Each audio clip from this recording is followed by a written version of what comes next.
இப்ப வந்துருவாமா. ராதிகா எப்பமா வந்த? நல்லா இருக்கியா? உங்க வீட்ல எல்லாரும் நல்லா இருக்காவளா? நல்லா இருக்கவா அண்ணி, நீங்க எப்படி இருக்கீங்க? நல்லா இருக்கேம்மா. ட்ரெஸ் மாத்திட்டு வரமா? சரி அண்ணி. இருமா, அன்னைக்கு காப்பி போட்டு கொடுத்துட்டு வரேன்.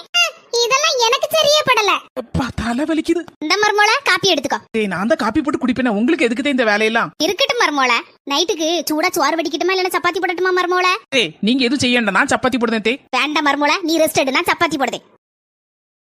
மர்மோள உட்கார வச்சு சாப்பாடு போடுதாவோ. எங்க அம்மா வரட்டு இன்னைக்கு. யாம்டி இப்படி கோவத்துல இருக்க? பின்ன கோவப்படாம என் மகாராணி செய்து திங்க மாட்டாவளோ, எதுக்கு இதெல்லாம் செய்து எடுத்து கொடுக்க?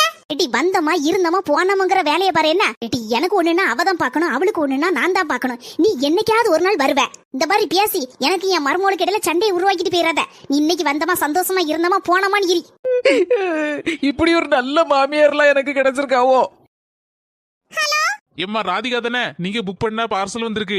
தெருமுனைகிட்ட நான் நின்னுட்டு இருக்கேன், வாங்க சீக்கிரம். அங்கே நில்லுங்கனே, இப்போ ஓடியாரே. எம்மா கேஷ் ஆன் டெலிவரி இல்ல, துட்டு கையில கொடுத்தல வாங்கணும். கையில துட்டு வேற இல்லையே, இப்போ என்ன செய்ய? எடி அம்மாக்கா, ஆஹா நமக்கு ஒரு அடி வெச்சிக்கிட்டு.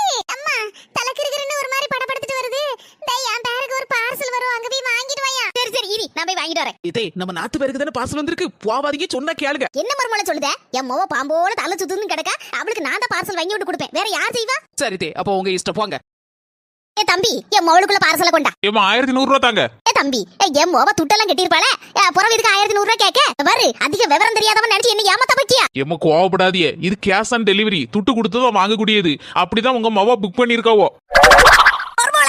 நான் தான் சொன்னம்ல உங்ககிட்ட போவாதியன்னு சொன்னம்ல. எதுக்கு வந்திய? அவளை தள்ளி விடுறதுக்கு இல்லாம என் மொவளுக்கு நான் தான் வாங்கி கொடுப்பேன்னு சொன்னியல்ல. துட்டு 1100 ரூபாயை கட்டி பொருளை வாங்கிட்டு வாங்க, போங்க. மருமல செழிப்பு போல இருக்க, நல்ல கையில துட்டு பொருளுது போல இருக்கு. அதெல்லாம் ஒண்ணு இல்ல தே, உண்டியல்ல கொஞ்சம் கொஞ்சமா ரூபா நோட்டா போட்டு வச்சிருந்தானா இன்னைக்கு உடைச்சிட்டேன். துட்ட பாத்துட்டீங்களா? நீ வரலன்னா தான் ஆச்சரியம். அண்ணி உண்டியல உடைச்சீங்களா? பரவாயில்லையே, நிறைய நோட்டு தேடி இருக்கும் போல இருக்கு. எண்ணிட்டீங்களா? என்னல நாத்து, இனிமேதான் எண்ணணும். எடுத்து தான் வச்சிருக்கேன் கையில. அண்ணி ஒரு மேக்ஸ் ஸ்டூடண்ட் இருக்கும்போது என்கிட்ட கொடுங்க, நான் சூப்பரா எண்ணி ஒரு நிமிஷத்துல சொல்லுவேன். இவ்வளவு நாள் நீ மேக்ஸ் படிச்சது, எத்தனை இட்லி தின்னோம், எத்தனை துவாசை, எத்தனை சப்பாத்தி அப்படின்னு என்னதுக்குன்னு நான் நினைச்சிட்டு இருந்தேன். பரவாயில்ல, துட்டை என்னதுக்கும் யூஸ் பண்ணுதியா? சரி பண்ணு. சரி எண்ணிதா. அண்ணி இங்க காத்து வர மாட்டேங்குது, பெட்ரூம்ல போய் எண்ணிட்டு வரேனே. மர்மோள என் மொபைல நீ சாதாரணமா நினைச்சிராத, அவ கணக்குல புலியாகும். அப்படியே இன்னும் கொஞ்ச நேரத்துல தெரிஞ்சு போவோம் நம்ம நாத்து பாயும் புலியா இல்ல குழம்புல கரைக்கக்கூடிய புலியான்னு. அண்ணி 5300. அண்ணி 5800. 500 ரூபாய் பேக்ல எடுத்து வச்சிருக்கேன் அண்ணி.